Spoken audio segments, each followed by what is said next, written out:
বলছেন ইন্নামাল মুমিনুনা আল্লাযীনা ইযা যুকিরাল্লাহু ওয়াজিলাত কুলুবুহুম ওয়া ইযা তুলিয়াত আলাইহিম আয়াতুহু যাদাতুহুম ঈমানা।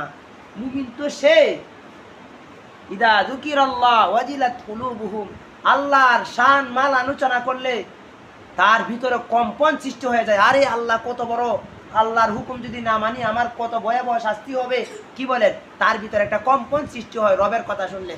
আরে আমার মালিক, মালিক যদি কঠিন, মালিকের আলোচনা শুনলেই তার কি লাগে, ডর লাগে না? মালিক যদি কঠিন, মালিকের আলোচনা শুনলেই তার ডর লাগে। আরে এই লোকটা খুব কঠিন, তার নাম শুনলেই ডর লাগে, কি বলেন? তো মালিক কি বড় না ছোট?